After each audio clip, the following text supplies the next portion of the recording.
But let's give the people what they want.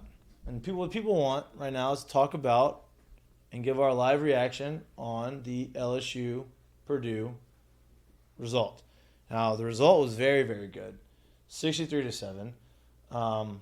Was never close. Say that again. 63, like 6-3 dash 7 is what it says on the ESPN app as what the final score of the LSU. Sidebar of this too. You got to realize too. This isn't a hey, you just play the schedule. Like the matchmakers put this game together and say, hey, this will be a good ball game.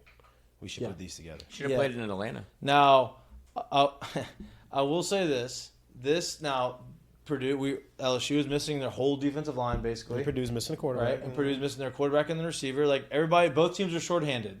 Right now, the playmakers on offense for LSU outside of Kayshawn, which he obviously had elected to go to the draft, and he wanted everybody to know that he was working out today during the game. Right. So he was training, he's getting ready. Good for you. I hope you do very well. I hope you get ready. But the other guys that were no other time in the day. The other guys that had opted out from LSU were tweeting about the game as the game was going on because they're obviously watching the game and supporting their teammates. Right.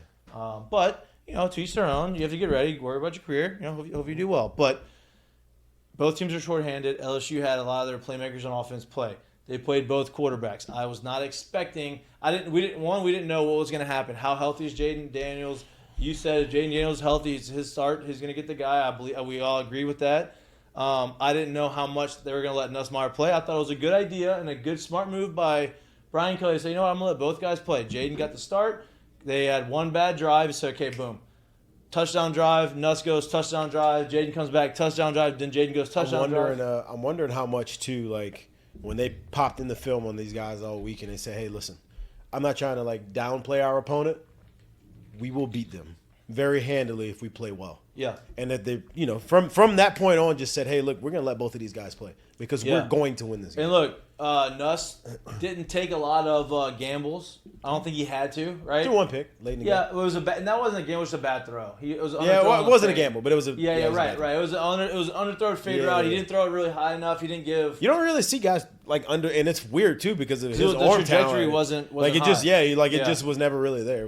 He kind of came out flat. I don't know what the deal was. He didn't give. I think it was Malik was in the end zone. I don't think he gave him a shot to go and get it. That was the only mistake. Other than that, they both looked really sharp. They put the ball on the money. A couple deep balls. He threw one deep down to Malik that he kind of missed over the middle of the field. Nussmeier did. Should have been caught. And then Malik should have caught that one. And then Jaden threw one deep over the middle, down the right side to Brian Thomas. And it looked like Brian Thomas lost it in the sun because he came out and he did the whole "you can't see me" thing in my face, and it was like happens. I could see it happens. It's real. It's real. It's a real thing. It happens more than you think in domes. Oh, with lights, I know. No, with lights and like you lose it in the like you don't see it in the city. Yeah. Like I get that from baseball. Like it happens more than you think, baseball because I lost the ball. But the team looked really good. Looked really sharp. The running backs obviously. Day game. Huh? That was a day game. When you knock the ball over the fence. That's not what I was saying. I almost got hit in the head. So I lost the ball in the dome, and then he brings up my moment in the NBA. Lloyd was trying to get when I knocked the ball over the fence. That was very you stretched for that one. You stretched for the poke right there. But it's okay. The team looked very sharp, right? The team looked like a very well-coached team. It looked like a team that, hey, we had all this time. We're going to go out there. We are more athletic. We are more physical. We are the better team. We're going to go out there and assert our dominance, and they did that. Both quarterbacks played well. The running backs played really well. Malik had an unbelievable game. I think he had 9 catches for 163 yards. Got over the 1,000-yard mark, which we kind of projected him to do over the course of the last couple of games. His last 4 games to end the season are fucking outrageous. Before this game, he had the last 3 games he had 363 yards receiving. This game he had 169 yards. So the last 4 games he had over 500 yards receiving to end the season, which is a great way to go into the offseason, to go into his money year, which is his draft year next year. He's going to be the number 1 guy. I would imagine Brian Thomas is going to be the number 2 receiver on the other side. Kyron Lacey's going to come back. You're going to have a bunch of guys, plus you're going to bring Aaron Anderson in. The group of receivers that you're going to have are very good. 3 freshmen. 5 stars. 2 or 3? 2 or 3. They're 2 5-star receivers, and who's the third big receiver? Kyle Parker. Right. Oh, yeah. So you got guys that can fill in. Yeah, like the group of receivers that they're going to have, they're going to be very talented. Obviously, the quarterbacks are very talented. The running backs coming in, look, Derek Davis, obviously he's not transferring. He looked really good. Ran the ball really hard towards the end of the game. Caught a body. Yeah, I mean they looked good defensively. They did exactly what they needed to. They weren't able. Purdue was not able to get going. They were not able to kind of get in a rhythm.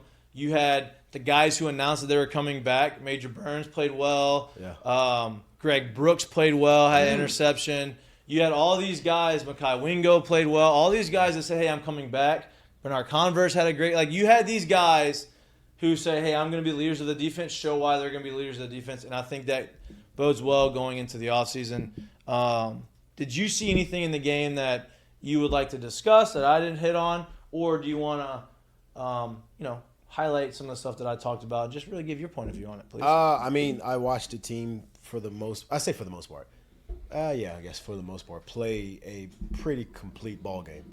There was one asset or facet of the game that I wasn't in love with, but that's kind of been a recurring theme all year.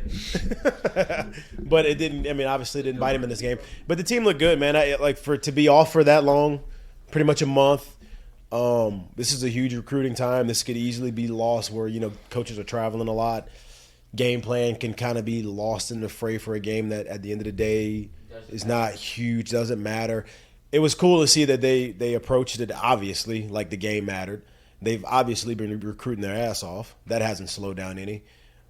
So it was cool. It was good to see them come out and do what they needed to do in that game. Do you think that the hold on? How about Malik Neighbors throwing the stick route on the receiver? Goodness. Yeah. JD5 and Malik Neighbors, who you got? He threw the ball between the safety and the corner, just stuck it right in there. But how much do you on a real note? How much do you think that Notre Dame winning played into Brian Kelly's mind of 9-3 versus we're gonna get 10 wins? No, maybe, but I think he already knew we can't end this season with 3 straight. Yeah. I think that was already a thought, especially against a team that you're better than. Yeah. All right, bringing Drew Brees in to coach the quarterbacks. But I think that mindset went even before they knew who they were playing. Hey, this is huge for us to win. Yeah, no doubt, 100%. And